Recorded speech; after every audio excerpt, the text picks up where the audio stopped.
You got to become a risk taker. Write that down. Viscott said, if you're not willing to risk, you can't grow. And if you can't grow, you can't become your best. And if you can't become your best, you can't be happy. And if you can't be happy, then what else is there? You know what? I saw Dr. Norman Vincent Peale 23 years ago. But for 13 years, I wouldn't take the chance. For 13 years, I was living in my comfort zone. For 13 years, I kept saying, Les Brown, you can't do that. Les Brown, you can't have that kind of audience. Les Brown, you don't have the oratorical skills. You don't have the knowledge. You don't have the money. I kept saying, I can't do that. There's an old African proverb that says, if there's no enemy within, the enemy outside can do us no harm. Bishop talks about the enemy in me. If there's no enemy within, how many of you know that you've been your own worst enemy? Raise your hands. So you've got to be willing to get outside your comfort zone. And no one could have told me that the willingness to get outside of my comfort zone, the willingness to fail, the willingness to try, to experiment, the willingness to take some chances, the willingness to do something I'd never done, that in the last 12 years, for 13 years I didn't do it. I convinced myself I couldn't do it. Then the last 12 years, I've earned in excess of $14 million. Let me tell you something. $14 million, a good garden and a healthy hog, and you can make it through the winter in Birmingham, Alabama. Do you hear me? No one could have told me I have two books, Live Your Dreams, and It's Not Over Until You Win. No one could have told me, born in an abandoned building on the floor, labeled educable mentally retarded, no college training. No one could have told me I would have produced 5 specials for public television. That I'd had 3 years ago the highest rated, fastest canceled talk show in the history of television. Because I wouldn't do those conflict and controversy shows. No one could have told me. I had no idea that I could do what I'm doing right now. Let me tell you what I know about you, and I don't know you. You got greatness within you. One of Dr. King's mentors, Dr. Howard Thurman, said something one night. I was reading and I couldn't sleep. He said the ideal situation for a man or woman to die is to have family members standing around their bed, praying with them as they cross over.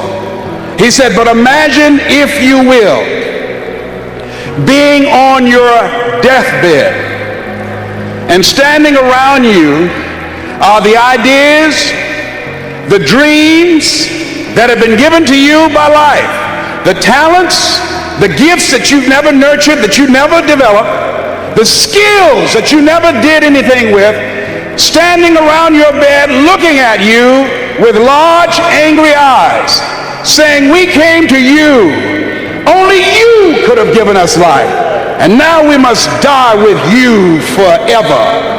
And the question is, if you died now, what dreams, what ideas, what talents, what abilities, what skills, what books, what sermons, what seminars, what businesses will die with you? Miles Monroe said the wealthiest place on the planet is not in the Far East, where they have oil in the ground. It's not in South Africa, where they have diamond mines. He said the wealthiest place on the planet is the cemetery, because there you'll find dreams not pursued, books never written, songs never sung, sermons never delivered, businesses never erected, talents never nurtured, skills never developed.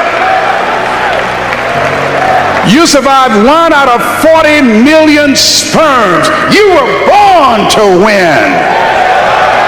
God wants you to be rich and wealthy and successful and to live the abundant life.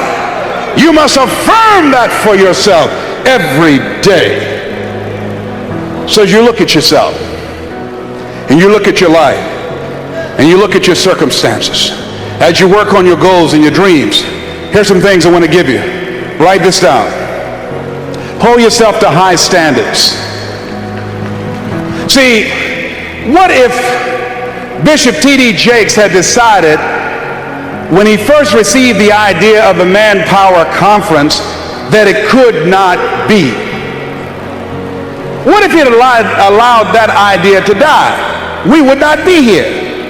See, many of you here, you are pregnant with some ideas. I'm telling you what I know. I will leave here this afternoon, tonight, in 1 hour, doing what I'm doing now. In 1 hour, I'll earn in excess of $150,000. I had no idea that I had the capacity to do what I'm doing right now. You've got genius in you.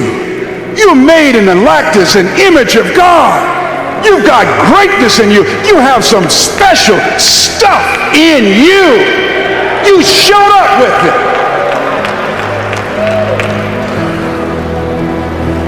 So as you look at your life and you decide to become a risk taker, make it okay to fail, to experiment, trial and error. Repeat after me, please. No test, no testimony. Yeah, you're going to face some hard times. When you decide that you're going to commit your life to Christ, you're going to, at that time, go through unadulterated hell. What's the first thing they say when you get on an airplane before they take off? Fasten your seatbelt. Why? Because you will experience some turbulence before you reach a comfortable altitude.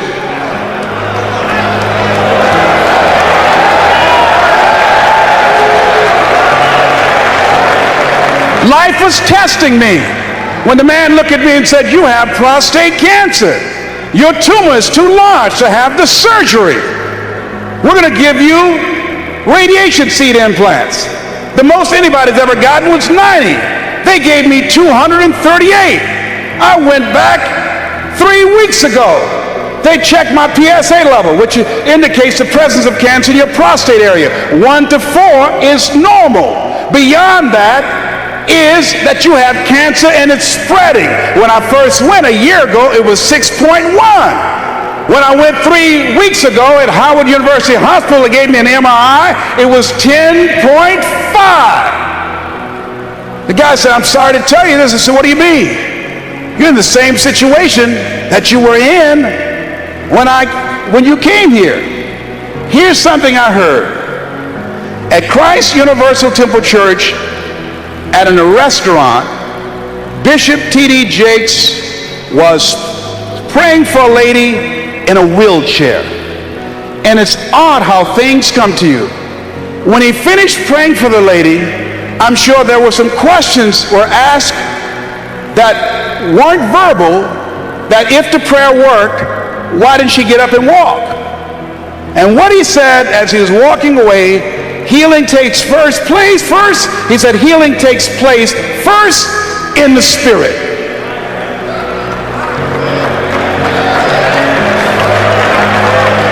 It didn't matter about his numbers. It didn't matter about their diagnosis. Judge not according to appearances. You must have the faith to call forth those things that be not as though they were. Now, do you really believe?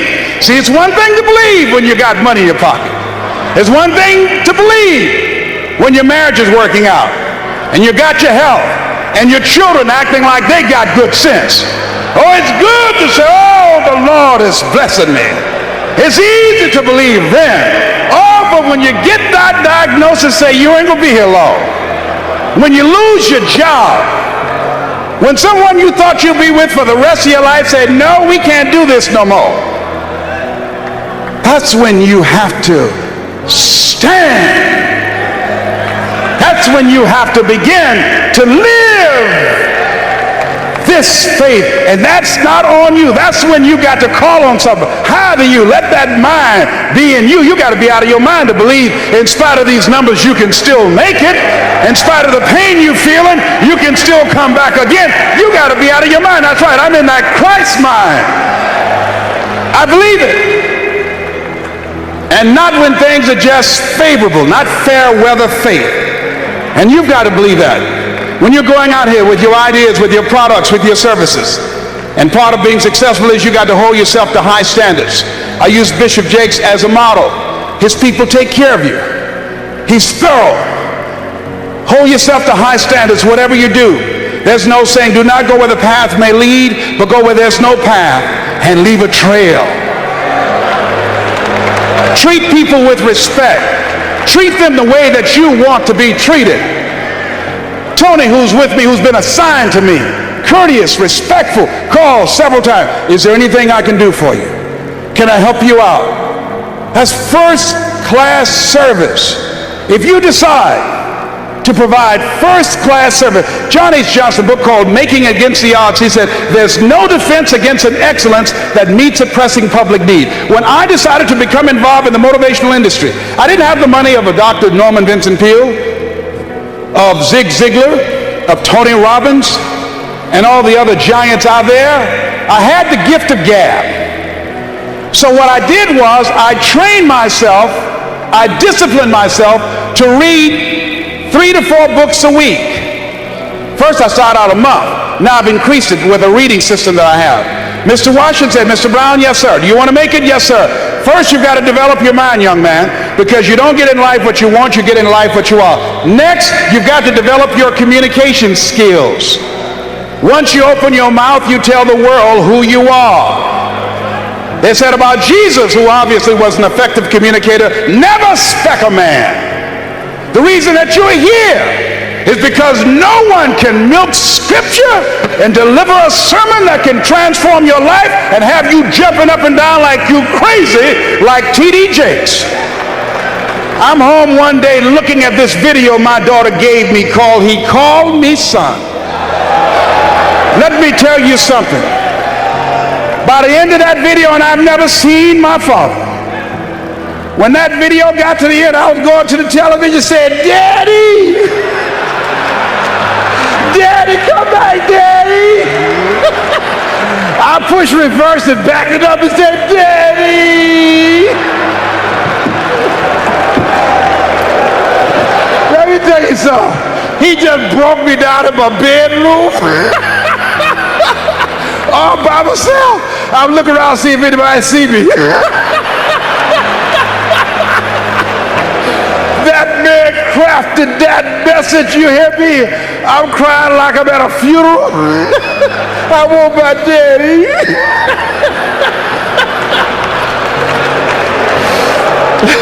See, that's a gift. You hear me? That's a gift. People use his word anointed. They should not, only place I've ever seen it applicable is in his case. That's the only thing. I mean to tell you, I think I'm a good speaker, but this is a bad boy we got up in here. Words cannot encompass the symbolism of what we have the chance to see up in here. And yet, he's down to earth. I mean down to earth, wear all these little funny outfits he has. I mean, it knocks me out.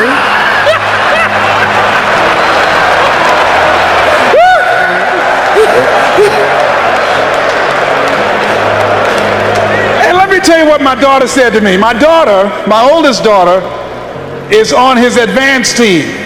She said, you know what, I was listening to Dion last night, and I think I'm going to call Bishop Jake's daddy too. I said, I wish you would. I mean, I will throw you out here right now and break his leg till I calling him daddy. Now here's, I want you to write this down. Write down, take responsibility for your life. I want to talk to you about fighting for the life that you want. And that's something that we're looking at with admiration with the people in Ukraine. These people are fighting. And it's really like David and Goliath. He had 5 stones, but he only used 1. And I think that was the stone of determination, the stone of faith, the stone of perseverance. When you think about where things are there's several things that come up for me here.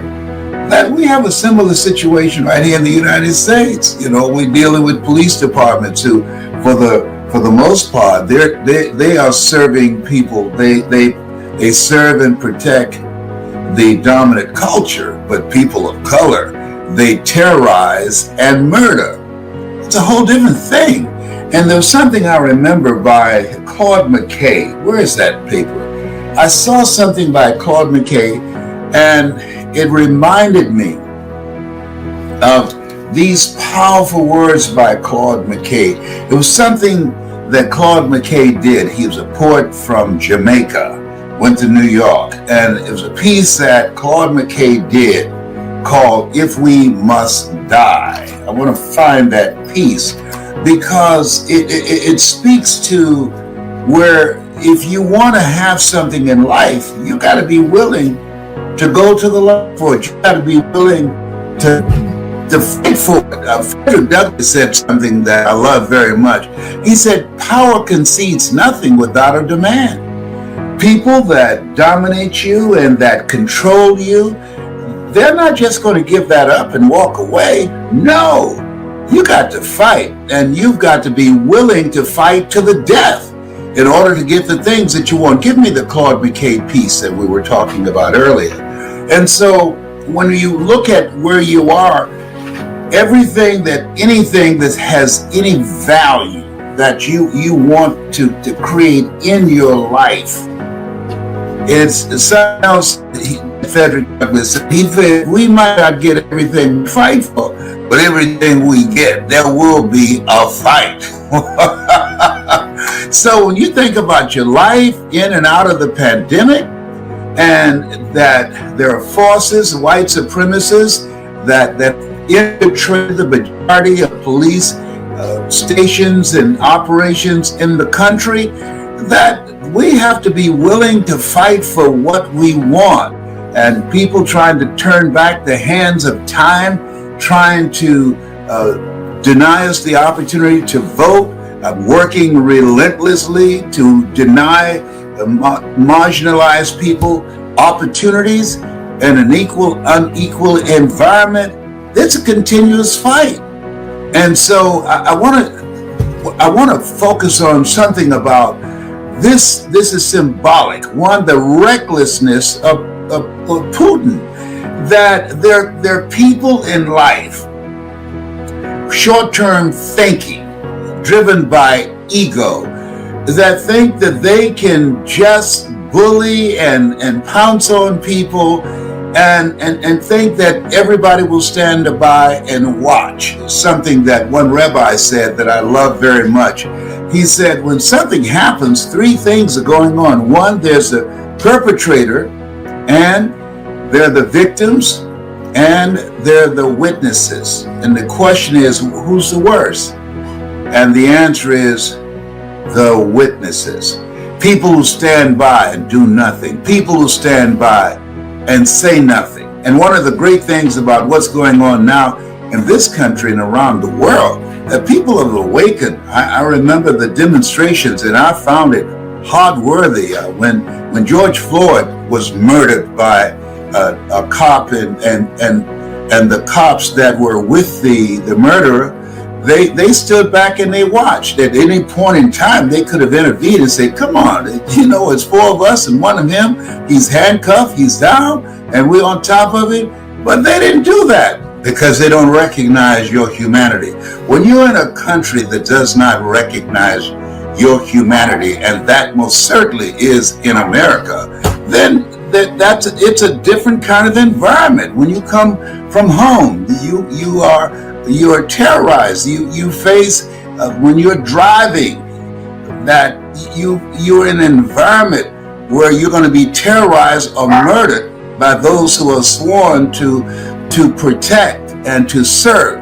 And so when you have goals and dreams that you want to achieve, there are systems that are put in place to deny you, to destroy your sense of self, and to demonize you. And the way that you overcome that, you got to fight. I'm encouraged. I'm inspired by what's taking place in the Ukraine. That those Ukrainians have said, no, this is not the life that we want. We want the life that we are now experiencing. We don't want someone to control our destiny. That's powerful. That's encouraging. God is in the midst of all this stuff as we watch, as we observe. And I'm saying to you, as you look at yourself, look at your goals, it's that everything you want to do, if it's changing your life, if it's having your own business, if it's bouncing back from a setback, and many people have experienced that. Many people have lost their businesses, have gone through foreclosure, gone through evictions. Many people, their businesses have gone under, but something that Willie Jolly said, that a setback, come on Willie, a setback is a setup for a comeback. You got comeback power. And when you know that, I remember when I was on the ropes dealing with 4th stage cancer, that those words stayed in my mind. I remember the words of Bob Proctor, who just passed a couple of weeks ago, that Bob talked about your mindset and your willingness to do what's required to move your life forward to achieve the things that you want to achieve. It's going to take everything in you. A.L. Williams said, all you can do is all you can do, and all you can do is enough. But make sure you do all you can do. And since Bob Proctor's transition, I've been reflecting on my own life, because we all have an expiration date. And I ask myself constantly, if you had your life to live over again, Les, could you have done more than what you have done thus far? And the truth is, yes. I'm ashamed. I could have done more. And I'm still here. I still got some time. I can still speak. I can still make a difference. Somebody said, why don't you do something other than just speak? To do something where you can have some fun. I said, are you kidding me? I have fun speaking. Are you kidding me? I have a ball changing lives. I want you to think about this. Live your life in the way that you want to live your life. When it's time for me to go, I will still be speaking. Come on, somebody. Well, oh, behave. Yes. And I have a lot of fun. We did some training in Orlando, and I was masked up. I got a plastic mask. I got all kind of masks up here. Let me tell you something. Nobody's hooked up more than me. And we had a ball. I got, I got masks. See here? Homemade playing. Where's my plastic mask? I got it. See, I got everything up in here. When I came in there, they said, what was that guy's name? I forgot. The Silence of the Lambs. I got everything up in here. Yeah, where's my plastic mask? Hey, Mamie. Oh, here it is. I got everything, honey. Look here. This is how I'm going to the airport today. I'm going back to Atlanta. So this is what I'm doing. I don't even fly anymore. But I had to come do my seminar. So this is what I got going, okay? All right, okay. So then, in addition to this, I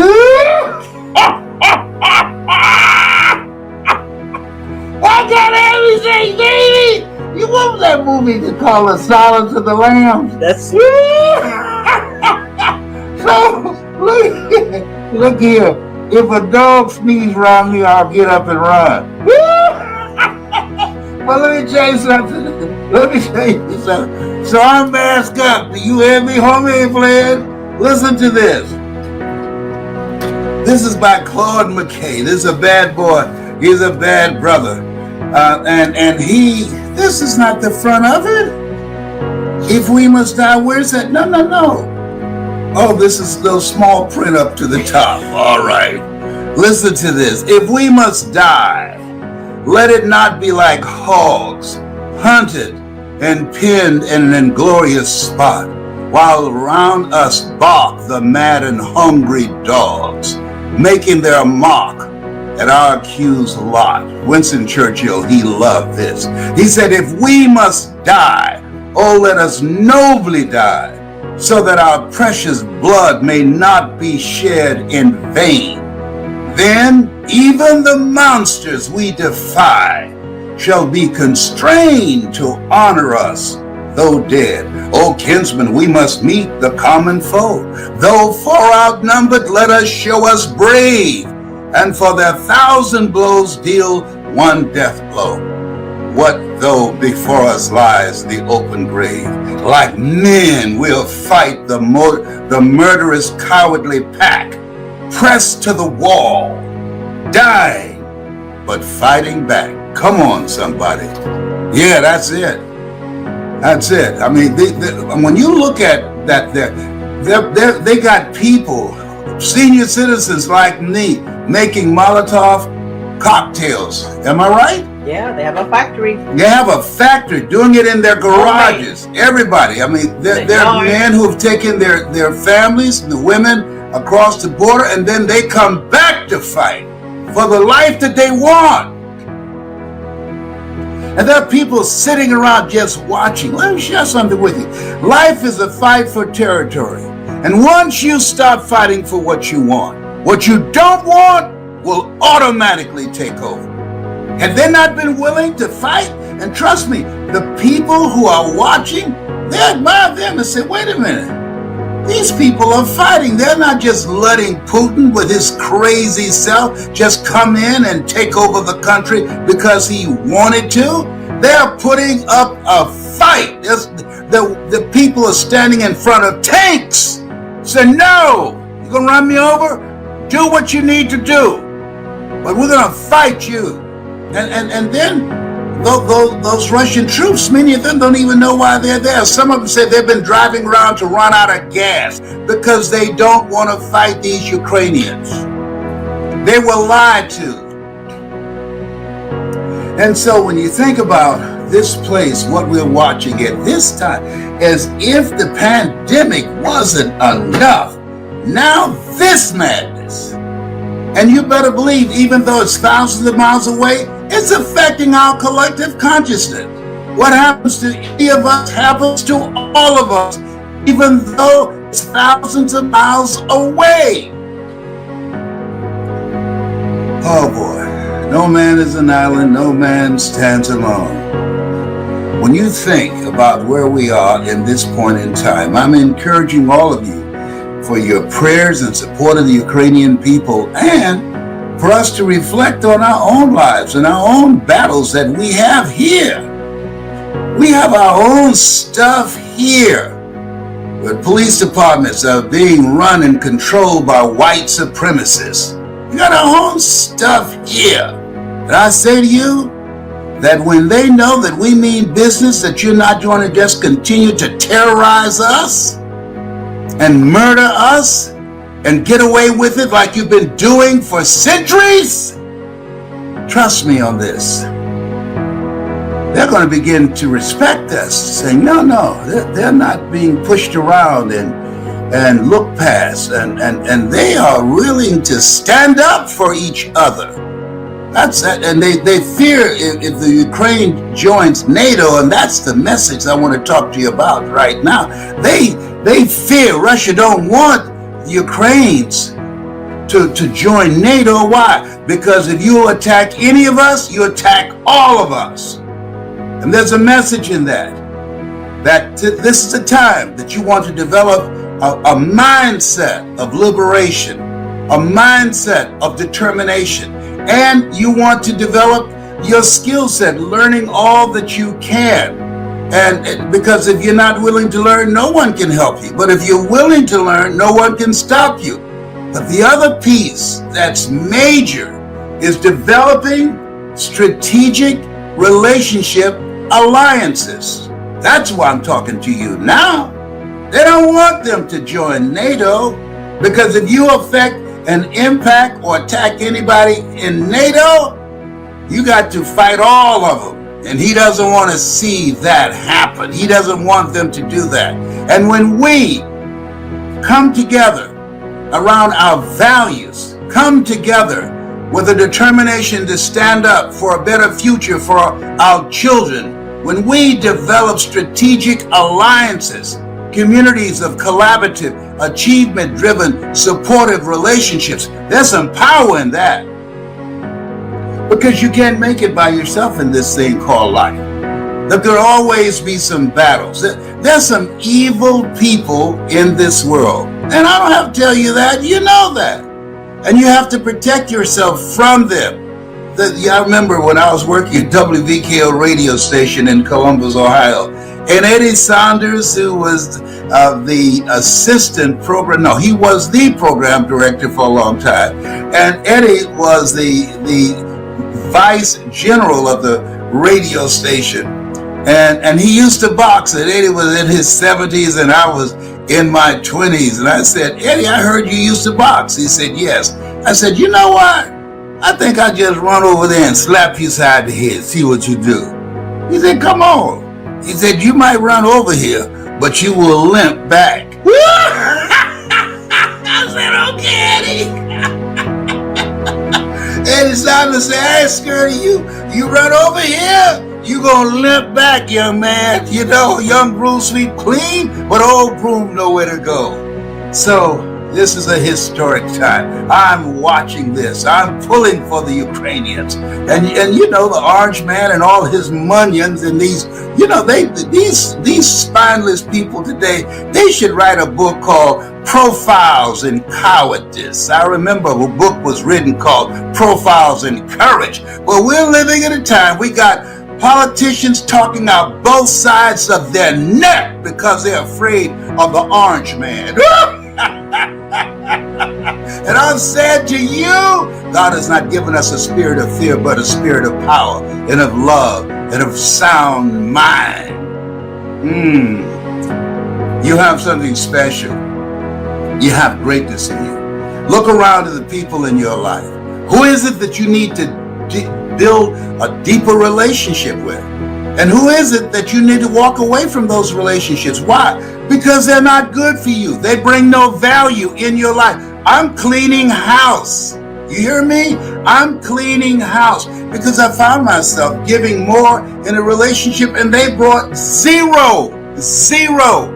There are people who are always there when they need you, but when you need them, you can't find them. And you have to ask yourself the question, in these places where we are right now, you got to ask the question, who should I count on?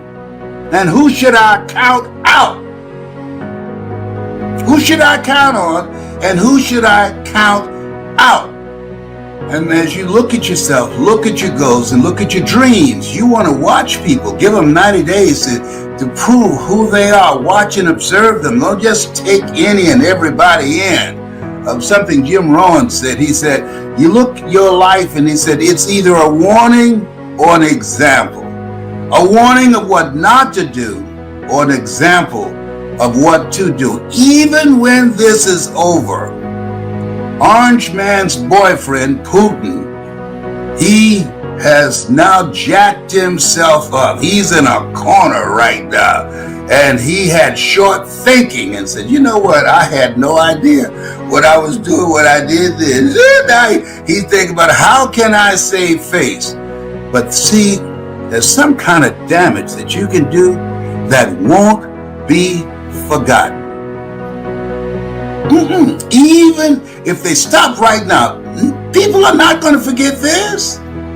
No, he's going to be paying for this until he takes his last breath, and the people who supported him in that. So it's very important. Do unto others as you will have others to do unto you. Go, Ukrainians! Go, go, go! That's what I'm talking about. You have something special. You have greatness in you. That's my story, and I'm sticking to it. Bye for now. No, they gonna win. They will snatch victory from the jaws of defeat. The world is standing with you. I learned from my mother when they said to her at the M&M cafeteria, Mamie, I'm so sorry.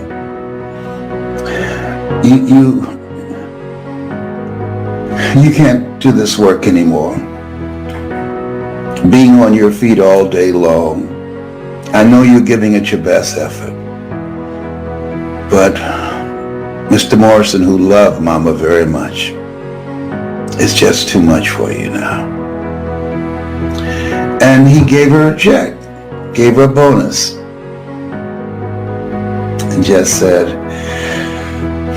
we're gonna have to replace you. And I learned something from my mother when she came home she was ironing, and she sang to herself. My mother used to sing in nightclubs, but this one song when she was ironing and preparing us for school the next day was one of her favorite songs. Fly the ocean in a silver plane, see the jungle when it's wet with rain. Just remember, darling, you belong to me. I used to love to hear her sing that song. She would always sing that while she was ironing. And then she got an idea. She said, wait, I'm not working at the M&M cafeteria anymore, downtown Miami. I can find out neighbors who need some ironing done, and I'll iron for them, and they'll pay me. I'll find neighbors who would like to have a sweet potato pie. I'll bake some sweet potato pies and sell slices of sweet potato pie for a dime or a quarter. I'll cook for them. And so what I learned from Mama, she didn't miss a beat. When you got a goal, when things happen, when there are interruptions, when life has been snatched out from under you, don't miss a beat. Find a way to restart your life. Find a way to do something else. See, one of the things that allowed me to become successful as a speaker, people ask me all the time, and sometimes I would vary how I respond. How did you get here? How'd you overcome the odds? What did you have to do? You know, one of the things I did, and I want you to keep this in mind, be stubborn about your goals, but flexible about your approach. I had people with PhDs and MBAs, and we would walk around this big park in Detroit, talking to each other about our goals and dreams, and something happened. I looked at them because of their credentials, because of their education, because of their college training and corporate experience. And you know something? They quit. You know why? They knew more than me. So sometimes you have to be intelligently ignorant. Based upon the approach that we were using, we failed at making a breakthrough. So they gave themselves a limited time, looking for a sign. If you want to create something, is there something that you want to do? You got to give it some time.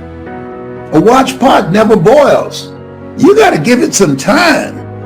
You've got to be willing to put in the work, and if, particularly in multi-level marketing, you don't want to raise your hand and look to see how well you're doing for a minimum of 2 years. When a home is being built or a building, they spend a lot of time on just the foundation. And so they stopped showing up for our walk. And pretty soon, I found myself walking by myself. Let me share something with you. When you have goals and dreams and you're going in a certain direction, that it's lonely at the top. You're going to find yourself in certain situations by yourself. I can tell you this. They stopped coming out to walk with me, and they went back looking for a job. That was not me. That was not an option for me. That's a non-negotiable. No! I'm going to speak. I'm going to find a way. So you have to be stubborn about your goals and flexible about your approach. And so when it didn't happen as soon as they wanted it to happen, they stopped. I kept going. And that's what you've got to do. Don't stop. Keep going. That's what my mother did. She lost a job at the M&M cafeteria. She couldn't stand on her feet all day long, every day, because of arthritis in her ankles and in her knees. And so she didn't miss a beat. She started ironing and washing our neighbors' clothes and baking sweet potato pies and cooking for some of them. Don't stop. Stay busy. How did you know, Mamie, you can raise 7 children by yourself? I just believed the Lord will make a way somehow.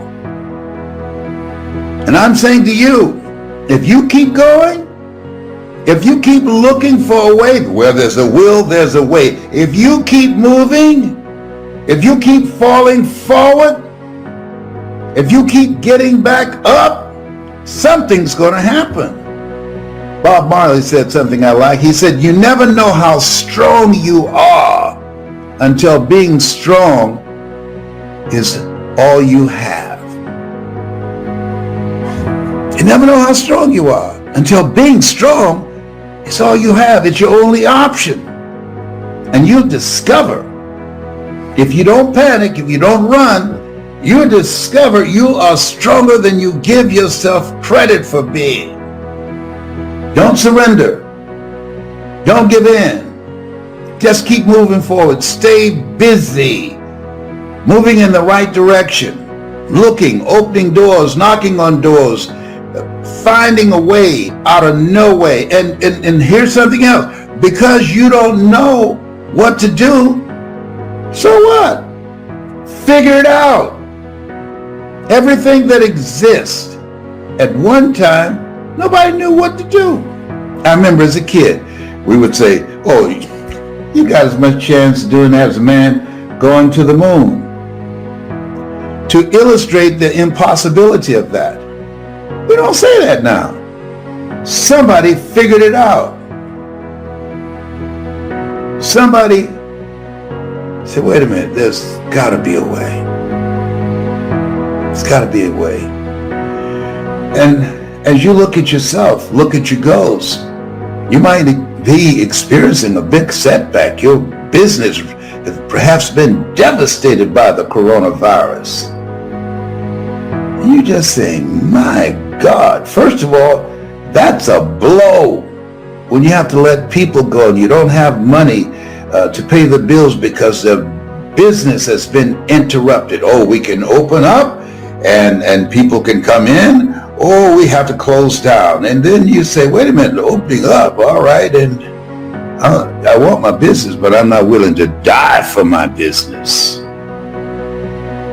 Got to figure out another way. And this is this place where we are. That many times in life, when you're faced with a God-ordained opportunity, brilliantly disguised as problems and challenges, a lot of people give up. They surrender. They run with their tails between their legs. It's a God-ordained opportunity. There are opportunities here in the midst of crises. 3 types of people going to come out of this: millionaires, billionaires, and witnesses, people who stood around and watched. You have something special. You have greatness in you. And whatever, no test, no testimony, whatever is in front of you, you have the power to handle it. But I don't know what to do. Okay, got that. You don't know what to do. Figure it out. You don't have to know what to do. Walk by faith and not by sight. Figure it out. Everything that exists, somebody was willing to put in the energy and the time to figure it out. Everybody. When John F. Kennedy in 1961 called his cabinet and they came in a room and they were going to decide, how can we beat the Russians to the moon? Werner von Braun, one of the most brilliant German scientists of that time, he looked at Werner. What can we do to beat the Russians to the moon? And Werner said 5 things. Everybody was prepared to start typing. This is before computers. Everybody was prepared to take a lot of notes. Everybody was looking for a long lecture that would take hours to determine how much staff and how much money, what the budget will be, what's the process. Everybody was, but they were set up for that. They went there. It was like a retreat, a mastermind. So I want you to think about your life right now. I was reflecting on when I decided to become a professional speaker. I looked at my life and I just said, you know what? I want to do more. I want more. I want more for myself, my family, my mother, and I want to be in charge of my own destiny. And what I was doing at that time was not providing that. And it got to a point, I don't know whether or not you've ever been there, that just doing something 8 hours a day, 5 days a week, just to pay the bills, to keep a roof over my head, and for transportation and food on the table, it just didn't get it. I mean, if you can understand how I felt, it just didn't get it. I didn't find that fulfilling. One, I was doing something that wasn't me. And I was doing something to survive. What it takes to live versus what it takes to survive are two different things. And so here's what I realized, that if you're not willing to take a chance on you, if you're not willing to learn something and reach beyond your comfort zone so that you can explore some other possibilities for yourself, you'll never discover the greatness that you have within yourself to do more, to have more, and to experience more. So I wanted to see what else was out there for me other than what I was doing at the time. I was a salesperson at Sears, and they said, if you're the top salesperson, that you will get a promotion to be the sales manager. Well, I was the top salesperson for 6 months in a row, and they told me they couldn't promote me. I said, no, don't say you couldn't, just say you won't promote me. Well, they said, well, the reason is it will lower morale. Lower morale? Yes. Everybody in that area there would be very upset. I was the only raisin in a glass of milk, if you know what I mean. I said, what? I said, come on, you gotta be kidding me. No. We would love to give you the promotion. I said, excuse me, don't use the word give. I've earned this. 6 months in a row, I've earned this. You said, if you're the top performer, you will be selected for manager. Now you're changing the rules. Now I had a choice. They said I would lower morale. So I took a chance on me. I wonder what happened to the morale when the top performer left. And they had the unmitigated gall to ask me to train the people that they were going to put over me. I said, hello, do I look like Mr. Buckethead? No. Be a team player? No. You know, some people got nerve. You know what I mean? They got nerve up in here, up in here. I said, I got to do something that puts me in charge. If you want to be in charge of your life, but I'm working from home now. This is what I do. When I'm not talking to you, you know what I'm doing? I'm speaking to corporations. I'm speaking to organizations. I'm speaking to different groups of people who want to be motivated and inspired, and helping them to create a sense of engagement and unification, even though they're separate geographically. And I'm doing that from the comfort of my home. I teach people how to use this computer to bring their personality through, their passion and their energy through, to create a significant emotional event. See, the reason I have the advantage of doing this than the average person, because I was in radio for many years. I couldn't see the people that I was talking to. And you do it after a certain period of time. You develop some skills intuitively that you know when you're connecting with people. And so that has given me a competitive edge, being in radio for so many years. That's why I'm teaching people now how to do virtual seminars and workshops. Now, and be successful at it. I'm successful at this, and one of the top impactful speakers doing this because of my background. Do something beyond your comfort zone. Learn something new so you can see what's in you. You got some more stuff back there, but you'll never find out what it is if you don't test yourself. And I was seeing these people speaking everywhere, and I said, I'm gonna put myself to the test. I look at them, they put their pants on one leg at a time, just like I do. And so part of the whole process, because I was listening to motivational messages on a regular basis, and I was getting fired up. Now, write this down. The people that are going to make it now, the people that are going to take advantage of this breakthrough. Listen, we work hard for where we are right now. Don't sleep this period now. Good times, they have an expiration date.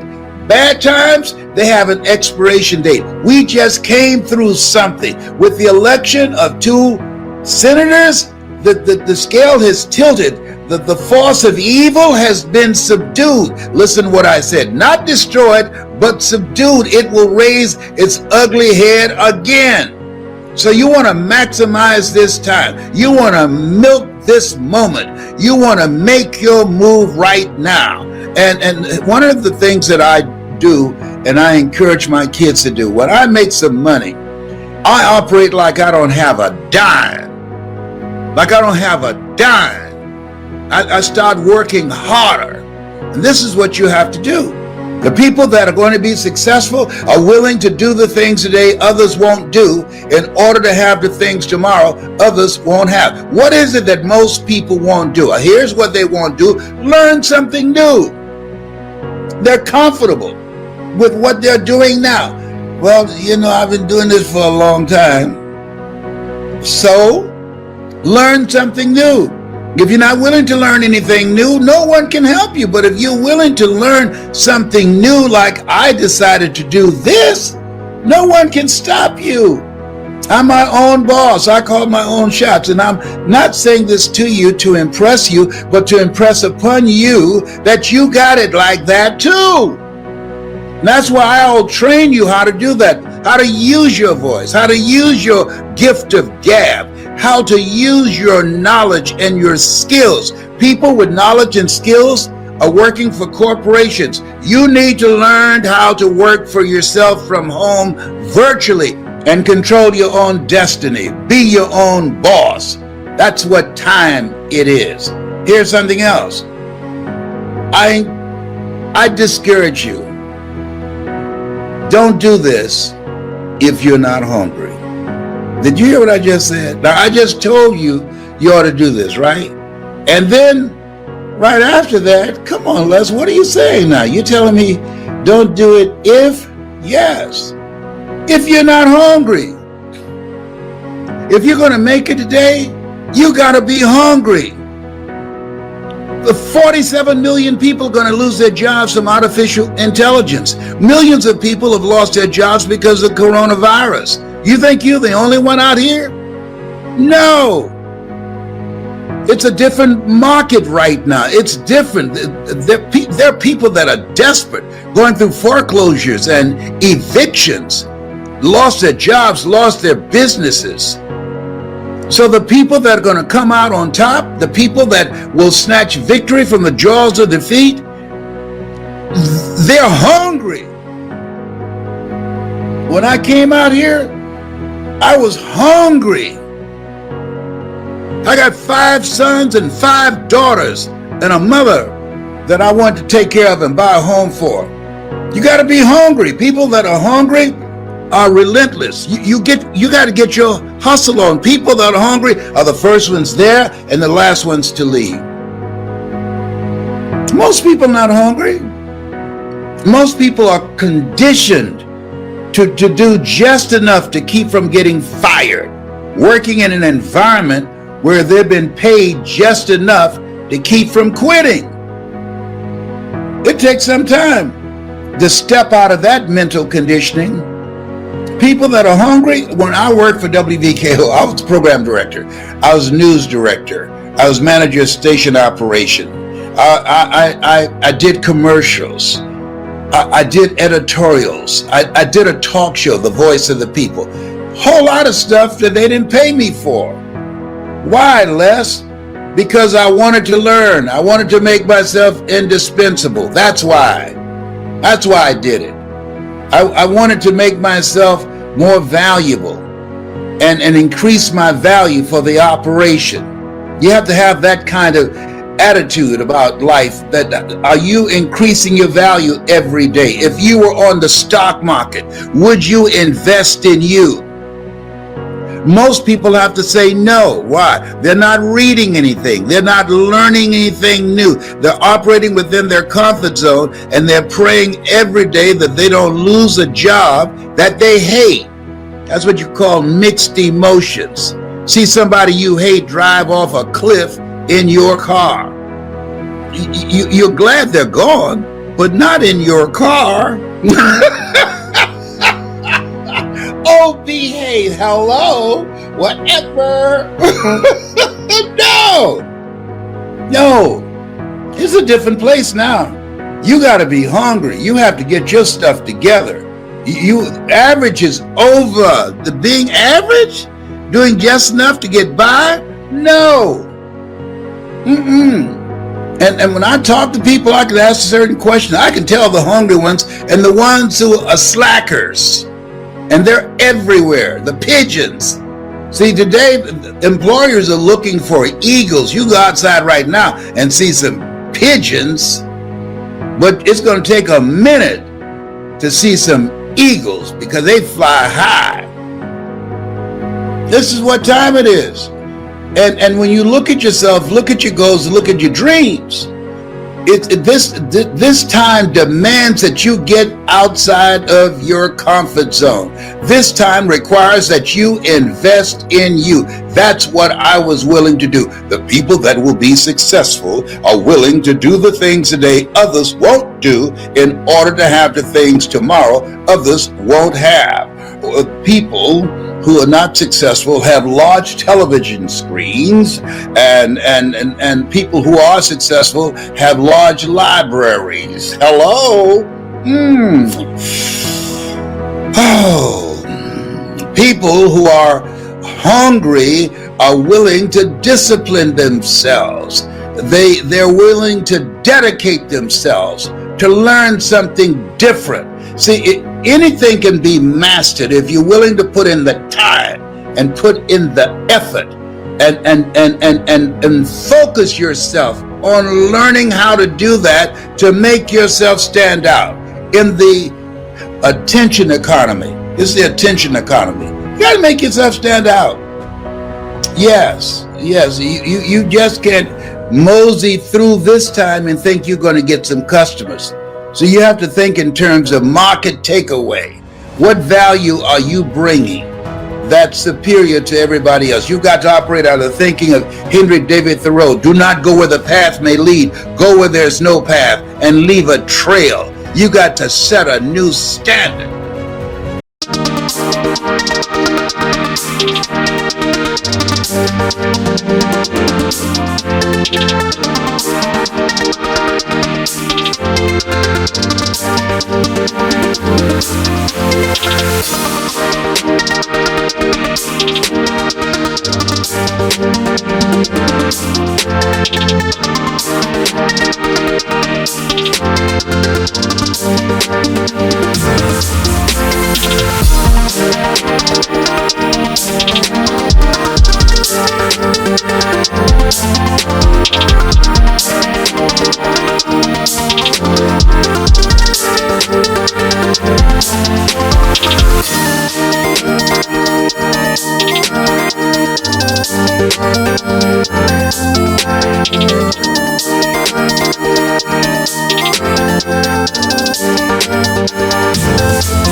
Bye.